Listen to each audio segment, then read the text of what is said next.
My name is Emily. I am currently a full-time homemaker, but I used to work in a hospital until retirement. I met my husband John when I was working at the hospital. John was working for a pharmaceutical company at the time, delivering medicine to the hospital. John was very sociable, and he was popular among the hospital staff. On days when he delivered medicine, the nurses would compete to see who would assist him. One day, when there were few people around, I happened to assist him. Then I found a note in the documents. The note had John's phone number and read, "I would love to have tea with you sometime." If one of the other competing nurses had found it, they would have contacted him right away. However, I didn't know who the note was for, so I was unsure who to deliver it to. I wondered if he was asking me to mediate with someone he was interested in. Since I rarely had the chance to see John and didn't know when I would again, I felt sorry and decided to call the number on the note. "Thank you for everything. My name is Emily. Could you tell me who Mr. John wants to contact? I found a note the other day and wanted to deliver it, so I called you." Thank you for your help, as always. That note was for you, Emily. I've wanted to give it to you for a while, but we rarely meet. I'm glad I saw you today. At that time, I was more passionate about my work than about romance. I wanted to use my knowledge and experience to help patients and give my best effort. "Thank you for your kind thoughts, Mr. John, but right now I want to focus on my job." Seeing your work every day, I felt that way. Would it be okay to start as friends if it's not too much trouble? Afterward, John made an effort to appeal to me without affecting my work. It was my first time being pursued like this, and I was surprised by John's passion, gradually becoming attracted to him. Eventually, John and I started dating and decided to get married. We had kept our relationship a secret from our coworkers, so they were surprised when we announced it. "I thought you would stay single for a life," they said. And I replied that I had thought so too. It's a fond memory now. Since both of our parents had passed away, we invited relatives and colleagues and had a modest wedding. After our dear son was born, our lives changed drastically and became very busy. As time went by, it was just John and me living a modest life with our pension and savings. John wanted to build a bigger house, but I think the size of our current house is enough. "It will be hard to clean if it's bigger," I said, and we decided on the size of our current house. Once we got married and started living together, John tried to impose the old-fashioned belief that men shouldn't do housework. Nowadays, he helps with shopping and taking out the trash, but it took a long discussion to get to this point.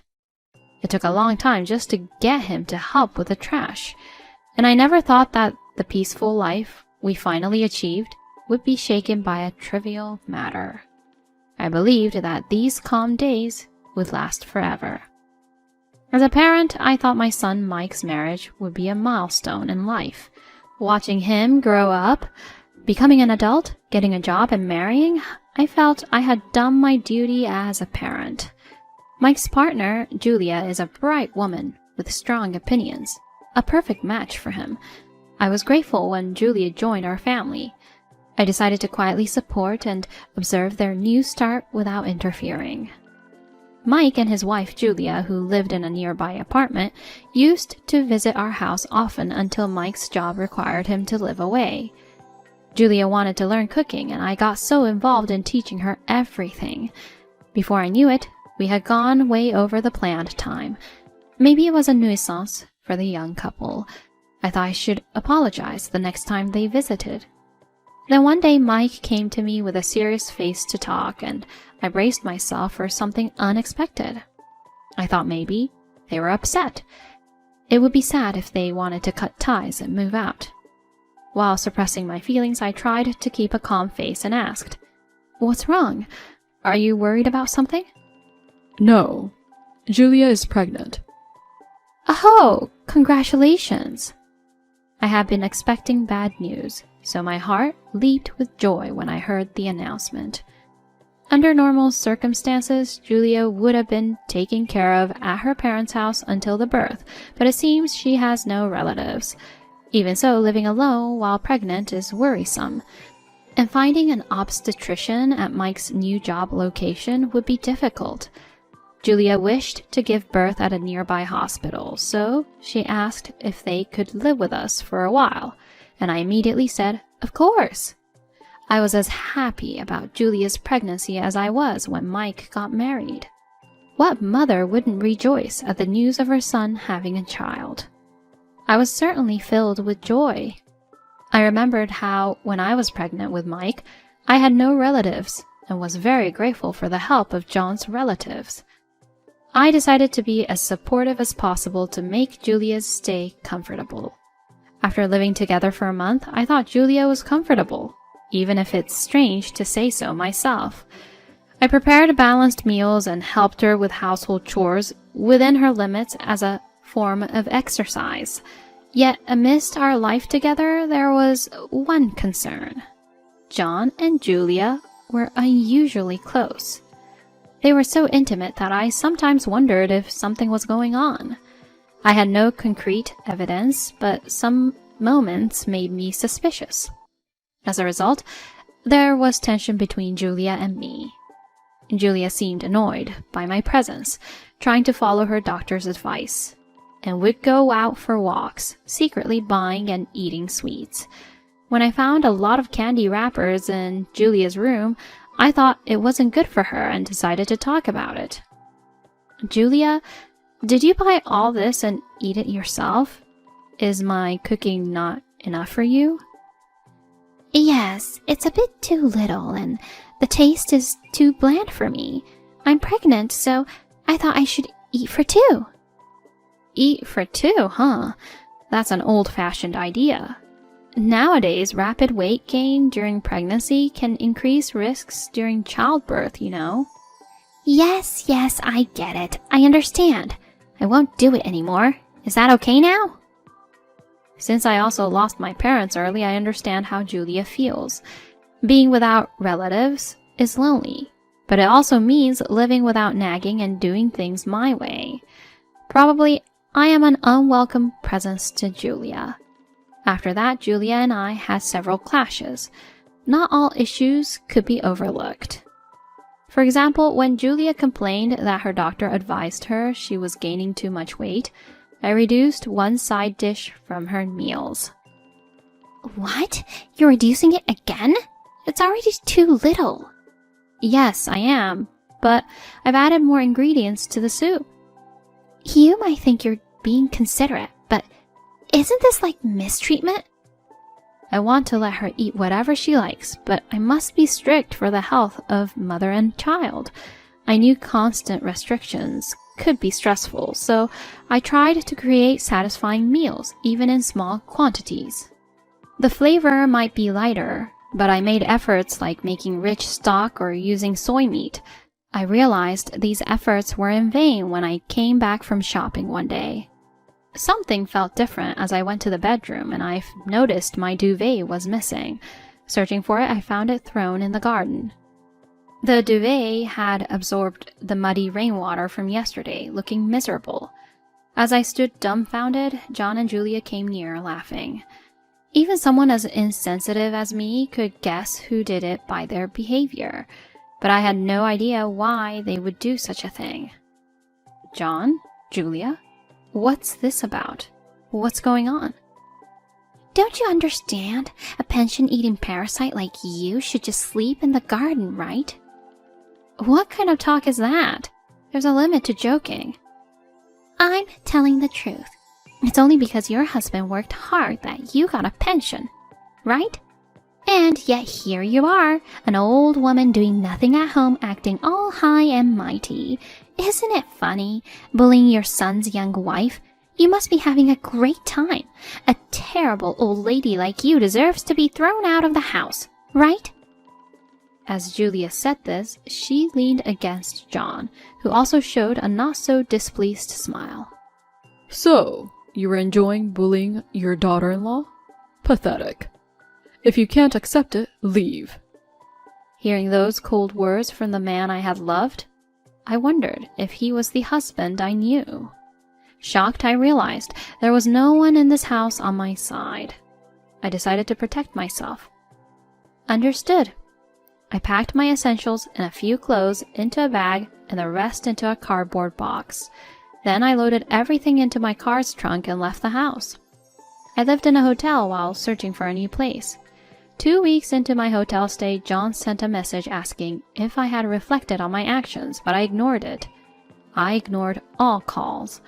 The voicemails and messages were one-sided accusations, so I saved them, thinking they might be useful in a future divorce case. It was time for me to start looking for a place to live. I wanted somewhere peaceful, a place where I could relax. While thinking of consulting a real estate agent about a new place, I received a call from my sister-in-law, Rose. Hi, Emily. It's been a while. Are you doing okay? Sorry for the sudden call. Oh, hi, sister-in-law. It's been a long time. I'm fine. It's nice to hear your voice. Rose is John's older sister by 2 years. She's dedicated to volunteer work and travels all over. Being an only child, I always felt Rose was like a real sister to me. Even if it was just a call to check in, I was happy to hear from her. Listen, I have a favor to ask. Like last time, could I stay with you for a few days? Is it a bother? Usually hard to reach, she said she was on a longer break from her activities. I wanted to meet and talk right away, but considering my current situation, I couldn't give an immediate answer. Of course. I'd love to say please do, but I've left home and I'm living in a hotel right now. Really? Can I get the address of your hotel then? It sounds like a complicated story. Shall we meet and talk about it? As I told Rose the address over the phone and sent the hotel location through the messaging app, she came right over. I apologized for not being able to welcome her properly, but she says she had been nearby on other business anyway. After ordering room service and enjoying pleasant conversation, I brought up the main topic. So, Julia wanted to return to her hometown for childbirth, but since she has no relatives, she ended up living in our house, and now she's staying there. Julia, that's Mike's wife, right? What happened between you two? I explained everything in order. Initially, I got along well with Julia, but somehow she started to dislike me. As my relationship with Julia worsened, John and Julia got closer. My duvet was thrown in the garden, and after being verbally abused, I left the house. John is such a fool to think he'd join in and drive his wife out of her home. Emily, what are your plans now? Given the situation, I'm considering divorcing John. I was thinking of finding a place where I can live alone. Rose, who acts quickly once she decides something, suggested we first go to the house together the next day. Even if I was set on divorce, it would be better to talk it out first, she said. Her words were a relief to me. I wanted to change my situation, but I hesitated to go back to that house alone. I'm sorry for involving you in our marital issues. What are you saying? You're my dear sister-in-law. Don't worry about it. John is getting too cocky. We need to put him in his place. The next day, I decided to return to the house alone for now. I had already informed John that I wanted him to fill out a divorce form. The person who welcomed me when I rang the doorbell was Julia, with a visibly larger belly. Finally decided to divorce, huh? Don't you realize you've been a burden to my father-in-law? It's too late. Julia threw snide remarks at me, seemingly trying to provoke me. Ignoring her, I went to the living room where John was sitting on the sofa, arms crossed. John, as we discussed before, let's get divorced. I placed the divorce papers I had gotten from the town hall on the table. John tore up the divorce papers as soon as he saw them. Puzzled, I stared at him, and John gave me a meaningful smile. So, you're pretending to want a divorce to get my attention, huh? Cute. Are you jealous of Julia? John's smile disgusted me, and I backed away. I don't understand. What are you talking about? Sorry, but I have no such feelings as trying to get your attention or jealousy. There's no way I would feel that way about someone I no longer care about. As I spoke calmly without inflection, John began to explain, surprised by my unexpected reaction. He said he got close to Julia because he wanted me to get jealous. If I apologized to John out of jealousy, he planned to live as if nothing had happened. He said there was no need for a divorce and that I was his only wife. But my heart couldn't change just because he said that. If he truly cared about me, he would have shown his love differently, and I wonder why he didn't act sooner.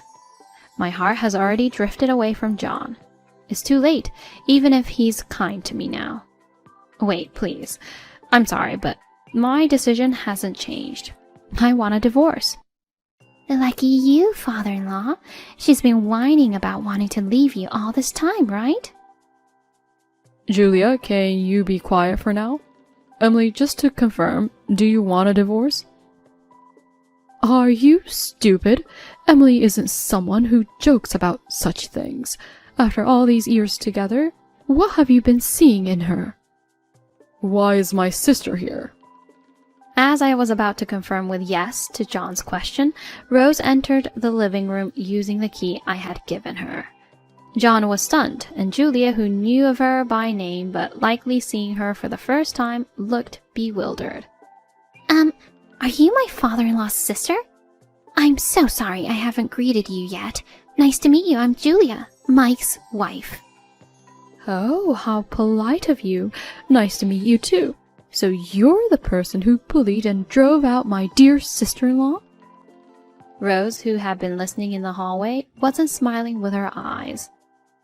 As Rose held back her anger, John tried to intervene, but Julia stepped forward from behind him and spoke up. No, it's me who's been bullied. Is that so? Then let's talk to the police and file a report if necessary. The police? You said you're being harassed by Emily, right? If that's the case, even just talking to the police can help. I have a friend in the police who specializes in domestic violence. I can introduce you if you like. No, it's not domestic violence, and well, it's not something to make a big deal about. Julia suddenly became flustered. Of course, I haven't harassed her, so there's no situation where she could file a report. It's more likely Julia would be questioned about the inconsistencies in her story by the police. Seeing Julia fall silent and unable to say anything further, Rose corrected. Just to clarify, it's not Emily who's struggling with the pension, it's John. I don't know what this fool has told you, but it's Emily who's been supporting the household finances. It's undeniable. She's considered a renowned doctor in this town, you know. Rose looked at me and said, Sorry for the strange way of putting it. I shook my head to imply that it was completely fine. In reality, I had worked as a doctor in this town until my retirement. When Rose was seriously ill, I was the surgeon who operated on her. I was just fulfilling my duty as a doctor, but Rose seemed grateful. Since I told her I would be happy if we could get along, we have had a good relationship for a long time. Even after I met John and became his wife, our relationship as sisters-in-law remained unchanged, and we laughed at how strange fate can be. So, contrary to what Julia said, I'm not a greedy person. I worked hard and saved, and now I have $100,000 in my bank account. Julia doesn't know, but this $100,000 is in a different account from the one I usually use. Since John lied about our household running on his income, Julia believed him. Oh, is that true? Then the money for this house is... Emily has been shouldering all of it, but if they get divorced, John will have to pay for everything. Sister, I'm telling you I'm not getting divorced. Still the same fool, John. Still saying that? You brought this on yourself. If you had empathized with Emily's feelings, this wouldn't have happened. I casually pulled out the divorce papers I had obtained from the city hall and placed them on the table. It was a good thing I brought several copies in case of any mistakes. I'm serious. No matter how long it takes, I will divorce you. I no longer want to be part of your family. Please understand that. Leaving the two of them in shock, I left the room with Rose. I was prepared for mediation or court, but a few days later things started to move unexpectedly. Surprisingly, the divorce from John was finalized smoother than I thought. The main reason was probably Rose's scolding. Also, the fact that I didn't demand damages but instead secured a pledge that we would never interact again might have been effective. Whether it was because I stopped doing household chores or they realized the financial situation, Julia seemed to be trying to keep me from leaving. I got messages through John, but I found them bothersome and blocked them. They probably needed a maid who would also pay them, but I was no longer a part of that household. Rose, concerned about my hotel stay, introduced me to a real estate agent she knew well. The properties they showed were appealing, and it seemed like I would make a satisfying choice. From those, I chose a comfortable place and signed the contract. Finally, I found a place where my heart could settle. Since I had few belongings, I managed the move by myself. While arranging my new residence, my main concern was about Mike. Although my marriage with John was over, my blood-related son was still family. I had kept the truth hidden, not wanting to disturb Mike's work, but I thought he wouldn't understand without knowing the full story, especially about the divorce. It was distressing, but I decided to call and explain the situation. "Hello, Mike. Sorry to call during work. Do you have a moment?" It's been a while, Mom. No, I just finished. What's up? Despite the sudden call, Mike responded kindly. His kindness gave me strength, and I confessed everything. I explained Julia and John's behavior since the joint living arrangement started, and why I had to leave the house. There was anger in Mike's usually calm voice. "I'm sorry. Maybe I should have kept silent about it." No, I'm glad you told me. What Julia said was completely different, so it's good to know the truth. Mike had been told by Julia that she was being bullied and was struggling a lot. He wanted to believe Julia's words, but with no evidence and unable to doubt his mother, he was conflicted. So, do you have any proof that Mom bullied or harassed you? Like recordings or photos? What? Just my word isn't enough? Can't you protect your beloved wife? That's harsh, Mike. Julia was sniffling and saying something, but Mike responded calmly. If you're being treated badly by my mom, you can come to my place. It's a bit small and far, so it might be inconvenient, but you'll be away from Mom. Okay, thank you. But I'll try to endure a little longer. Even over the phone, Mike felt there was a lack of credibility in Julia's story. I'm coming back this weekend, so I'll talk to Julia and sort things out. Mom, you don't have to force yourself to come. You wouldn't want to see Julia, and it wouldn't do much now anyway. Feeling like a pitiful mother yet agreeing with Mike's suggestion, I nodded. A few days later, when Mike visited my new home, he seemed mentally exhausted. "What's wrong? Are you okay? Did she say something?" I was prepared for Julia to only say things convenient for her, but it was worse than I thought. I'm not sure how to explain. I listened as Mike carefully chose his words. Essentially, despite Mike's logical arguments and reprimands, Julia reacted with anger. Far from being reflective, Julia blamed Mike, who was on a work assignment away from home. It's not my fault. You left me alone. John loves and protects me. Shockingly, Julia confessed to having an affair with John. Julia showed Mike their message exchanges on the app, saying how much John cared for her. Photos of them enjoying dates under the guise of prenatal checkups were also found. Even as he overheard the conversation, John made no effort to apologize to Mike and just blankly watched TV. Witnessing this situation, Mike felt that saying anything more to these two would be pointless. I'm so shocked. I'm at a loss for words. Anyone would be. I still can't believe it's real. It feels like a bad dream. Realizing that my ex-husband and daughter-in-law had nurtured love, I remembered how unusually close the two of them had been. My unease hadn't been just a misconception. Even I was so dumbfounded that I couldn't find the words. Mike must be even more shocked. Anyway, I can't continue as a couple with Julia. I'm thinking about divorcing her. And I also want to reconsider how I interact with Dad as a family. That's understandable.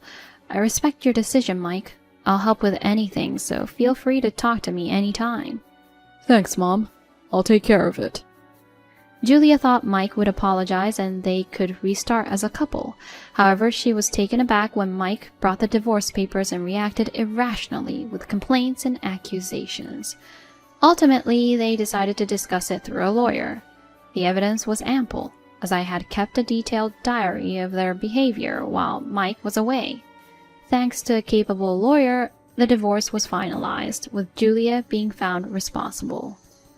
After the divorce, the self-centered Julia tried to marry John, but he refused, concerned about public opinion, which infuriated her.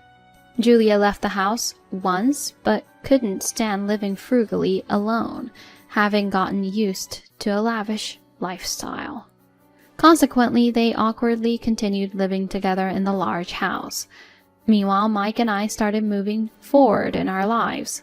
Mike gained custody of his child, Noelle, and began living as a father and son in a small apartment. While Mike worked from home, there were times he couldn't take care of Noelle. During those times, I would go over to look after the very cute and tiny Noelle. Despite various feelings towards Julia, I remind myself that the child is innocent. I've also grown accustomed to life in my new home. During the first week of having time for myself, I thought free time is the best and enjoyed it immensely. But gradually I felt restless doing nothing and started cleaning places I'd been putting off. This kick-started my energy, and before I knew it, my house was sparkling clean. Eventually, I ran out of places to clean, and once again I had too much free time on my hands. I began to feel it was a waste just doing housework. With some savings, I thought about starting something new, but wasn't sure what to do. Considering it a chance for a fresh start, I thought about using my experience. When I discussed it with Mike, he said, "You're bound to get bored," and gave me lots of ideas. The one that caught my interest the most was the idea of posting videos. "Mom, you can do many things, but why not start something different? You have many hobbies. How about posting videos?" But are there people interested in videos like mine? Some people watch or listen to household videos while doing something else. Even if there's no need, it's good if you enjoy it, right? I thought video posting was only for the young. But research showed people of all ages use it to express themselves. Seeing others make videos like a diary, I felt I could do it too. Still, starting without knowing anything was a bit scary, so I decided to get advice from Rose, who has a video channel. Thank you, always. You've helped me so much. Don't be silly. Even if we're not legally sisters anymore, Emily, you're my dear sister. Of course, I support your new start. Rose, thank you. Let's go out whenever we have time, without hesitation, and I support your video efforts too. Following Rose's advice, I gathered equipment and posted a trial video, which received more response than expected. The comment section had many questions. Just answering them seemed enough to make several more videos. I was touched by the kindness of experienced video creators who were so helpful to someone with no connections. Now I post once a month, gradually increasing the number without overdoing it. The steady increase in subscribers motivates me to create better videos. Starting something new might seem impossible or difficult, but I believe my eagerness to learn has saved lives during my time as a doctor. I plan to keep challenging myself in various fields, maintaining a mindset of daily learning.